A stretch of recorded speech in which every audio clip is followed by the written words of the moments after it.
नमस्कार, जय हिंद, वंदे मातरम। दोस्तों आइए देखते हैं आज की उत्तर प्रदेश की 2 नहीं, 4 नहीं, 5 नहीं बल्कि पूरे 25 बहुत ही महत्वपूर्ण सेलेक्टेड और इम्पोर्टेंट काम की खबरों को सिर्फ 5 मिनट में, जिसमें आज की यूपी की बड़ी घटनाओं के साथ साथ मौसम विभाग पर नजर डालते हुए आम आदमी के लिए राहत भरी खबर को देखते हैं।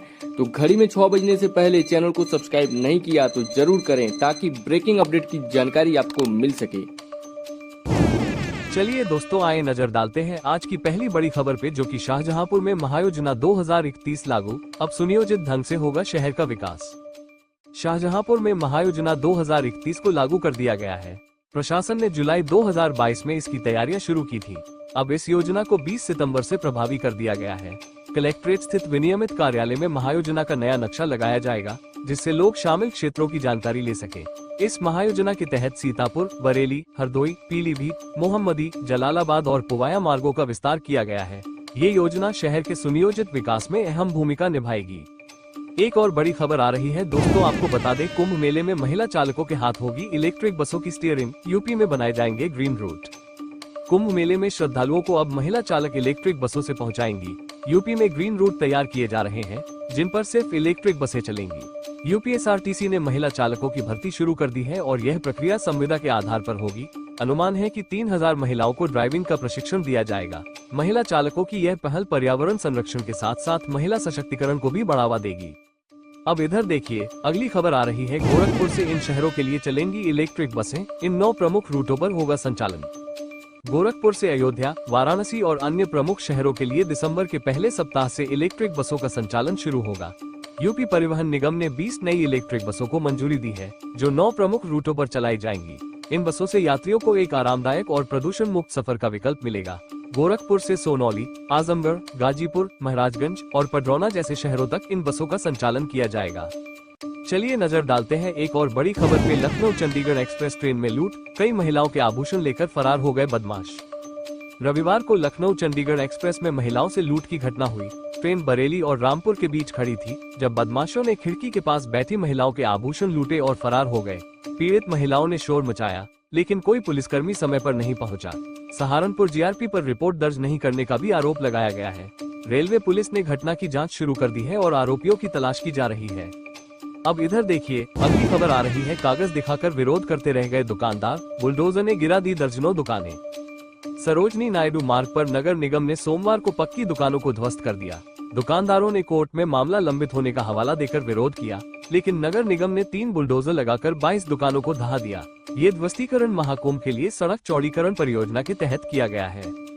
चलिए नजर डालते हैं एक और बड़ी खबर पे। सितंबर के बाद राशन कार्ड से कट सकता है नाम, देश भर में करा सकते हैं ई-केवाईसी। अपर आयुक्त खाद्य एवं रसद विभाग ने जिला पूर्ति विभाग को निर्देश जारी किया है कि सभी राशन कार्ड धारकों का 100% ई-केवाईसी कराया जाए। इस प्रक्रिया को राष्ट्रीय स्तर पर लागू किया जा रहा है, ताकि लाभार्थी देश भर में कहीं भी अपनी पसंद की उचित दुकान पर जाकर ई-केवाईसी करवा सके। केंद्र सरकार ने प्रवासी मजदूरों की सुविधा के लिए यह व्यवस्था शुरू की है, जिससे उन्हें अब अपने गृह जिले तक लंबी दूरी तय करने की आवश्यकता नहीं होगी। राशन कार्ड धारकों के लिए यह अनिवार्य है कि वे सितंबर के बाद अपने नाम को सूची से हटने से बचाने के लिए ई-केवाईसी जल्द से जल्द करवा लें। एक और बड़ी खबर आ रही है दोस्तों, आपको बता दें, सीएम आतिशी और केजरीवाल को कोर्ट में पेश होने का समन जारी। राउज एवेन्यू स्थित अतिरिक्त मुख्य न्यायिक मजिस्ट्रेट की अदालत ने मुख्यमंत्री आतिशी और पूर्व मुख्यमंत्री अरविंद केजरीवाल को मानहानि के एक मामले में 3 अक्टूबर को पेश होने का आदेश दिया है। भाजपा नेता राजीव बब्बर ने वर्ष 2020 में आम आदमी पार्टी के नेताओं के खिलाफ मानहानि का मुकदमा दायर किया था। अदालत ने इस मामले में आरोपों पर सुनवाई के लिए उक्त तारीख तय की है। पिछले हफ्ते हाईकोर्ट ने ट्रायल कोर्ट की कार्यवाही को जारी रखने का आदेश दिया था। अब इधर देखिए, अगली खबर आ रही है। इन 9 श्रेणियों के लोग यूपी रोडवेज में कर सकते हैं मुफ्त यात्रा।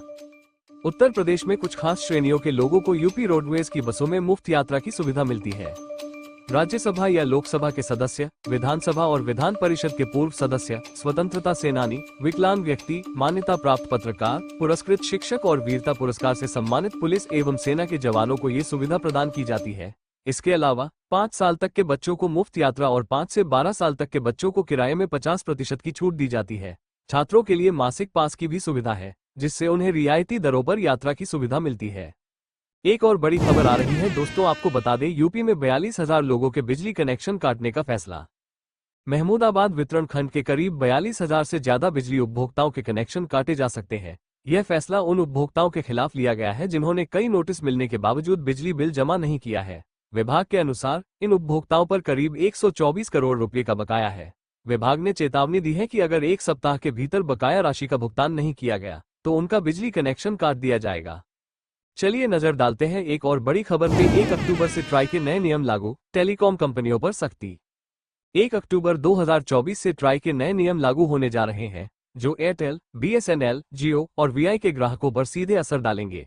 इन नए नियमों का उद्देश्य ग्राहकों के अधिकारों की सुरक्षा और पारदर्शिता बढ़ाना है। टेलीकॉम कंपनियों को अपने टैरिफ प्लान्स को स्पष्ट और पारदर्शी तरीके से पेश करना होगा। कॉल ड्रॉप की समस्या पर भी सख्त कदम उठाए गए हैं और कंपनियों पर जुर्माना लगाया जाएगा अगर शिकायतें 7 दिनों के भीतर नहीं सुलझाई जाती हैं। बीएसएनएल को इन नए नियमों से खास फायदा होने की उम्मीद है। अब इधर देखिए, अगली खबर आ रही है। यूपी को मिलेगी एक और वंदे भारत एक्सप्रेस, वाराणसी और प्रयागराज का कनेक्शन मजबूत होगा। उत्तर प्रदेश को एक और superfast Vande Bharat express train मिलने जा रही है। वाराणसी से प्रयागराज, जिसे संगम नगरी भी कहा जाता है, को जोड़ने की योजना है। इससे पहले 16 सितंबर 2024 को वाराणसी से आगरा के लिए वंदे भारत को हरी झंडी दी गई थी। अब जल्द ही वाराणसी से रांची के लिए भी वंदे भारत ट्रेन की शुरुआत होने वाली है। रेलवे बोर्ड को इसका प्रस्ताव भेजा गया है और स्वीकृति के बाद जल्द काम शुरू हो जाएगा। इस नई वंदे भारत एक्सप्रेस के जरिए वाराणसी से प्रयागराज की यात्रा का समय काफी कम हो जाएगा।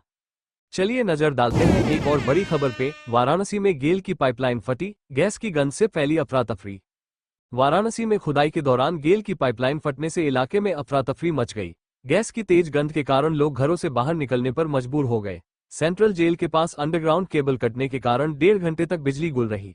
नरिया, लंका और आदित्यनगर सहित कई इलाकों में बिजली की समस्या पैदा हुई। ये घटना करीब दोपहर 3 बजे हुई जब पानी की टंकी के पास खुदाई का काम चल रहा था। बिजली आपूर्ति शाम 5 बजे बहाल की जा सकी। चलिए नजर डालते हैं एक और बड़ी खबर पे। फरेंदा बनेगा यूपी का नया जिला, योगी सरकार ने भेजा प्रस्ताव। उत्तर प्रदेश की योगी सरकार महाराजगंज की तहसील फरेंदा को नया जिला घोषित करने जा रही है। इसके लिए गोरखपुर के जिलाधिकारी से प्रस्ताव मांगा गया है। इस प्रस्ताव को कैबिनेट में पास कराकर फरेंदा को जिला घोषित किया जाएगा। फरेंदा के साथ साथ नौतनवा और कैंपियरगंज तहसीलों को भी इस नए जिले में शामिल किया जाएगा। ये जिला बनने के बाद प्रदेश का 76वां जिला होगा। वर्ष 2011 में मायावती सरकार के दौरान आखिरी बार नए जिलों की घोषणा की गई थी। चलिए नजर डालते हैं एक और बड़ी खबर पे। मिलावटखोरों पर योगी सरकार सख्त, शुरू होंगी 15 नई लैब। योगी सरकार ने मिलावटखोरों पर नकेल कसने के लिए उत्तर प्रदेश में 15 नई लैब शुरू करने का फैसला किया है। नकली तेल, हल्दी, नमक, पनीर और घी जैसी मिलावटी चीजों को पकड़ने के लिए अब फूड सेफ्टी विभाग के पास जांच की आधुनिक सुविधाएं होंगी। वर्तमान में आगरा, मेरठ, लखनऊ और गोरखपुर में कुछ लैब्स हैं, लेकिन अब हर मंडल मुख्यालय पर एक सरकारी लैब होगी, जिससे मिलावटखोरी के खिलाफ कार्रवाई तेज हो सकेगी। इससे जांच की क्षमता 1,08,000 तक बढ़ाई जा सकेगी। चलिए नजर डालते हैं एक और बड़ी खबर पे। युवाओं को ब्याज मुक्त लोन, योगी सरकार लाए नई योजना। उत्तर प्रदेश में युवाओं को स्वरोजगार के लिए योगी सरकार एक नई योजना लेकर आ रही है। इसके तहत युवाओं को 10 लाख रुपए तक का ब्याज मुक्त लोन दिया जाएगा। ये लोन स्टार्टअप या बिजनेस शुरू करने के लिए होगा, जिसमें युवाओं को सिर्फ मूलधन चुकाना होगा। योजना के पहले चरण में 5 लाख युवाओं को फायदा मिलेगा और दूसरे चरण में ये संख्या 10 लाख तक पहुंचाई जाएगी। योगी सरकार की इस योजना का उद्देश्य प्रदेश में रोजगार को बढ़ावा देना है। एक और बड़ी खबर आ रही है दोस्तों, आपको बता दें, इसरो में नौकरी का झांसा देकर व्यापारी से 31 लाख की ठगी। इसरो में वैज्ञानिक और क्लर्क की नौकरी का झांसा देकर एक व्यापारी से 31 लाख रुपए की ठगी की गई। आरोपी विकास राजबली यादव ने खुद को इसरो का वैज्ञानिक बताकर पीड़ित श्रीदत्त यादव के बेटे और बेटियों को नौकरी दिलाने का वादा किया, लेकिन जब नौकरी नहीं मिली और पूछताछ की गई तो आरोपी धमकाने लगा। छानबीन में पता चला कि विकास इसरो में वैज्ञानिक नहीं है। अब कोर्ट के आदेश पर आरोपी और उसके परिवार के खिलाफ मुकदमा दर्ज किया गया है। तो दोस्तों, ये थी आज की कुछ महत्वपूर्ण खबरें और जानकारियां जो आपके लिए बेहद उपयोगी साबित हो सकती हैं। ऐसी जानकारी आपको शायद और कहीं एक साथ न मिल सके, इसलिए रोज की ताज़ा खबरों के लिए हमारे चैनल को सब्सक्राइब जरूर करें और वीडियो को लाइक नहीं किया तो लाइक करें। साथ में अपने जिले का नाम कमेंट में लिखें ताकि आपके जिले से जुड़ी हर जानकारी आप तक पहुंच सके। धन्यवाद। जय हिंद, जय भारत।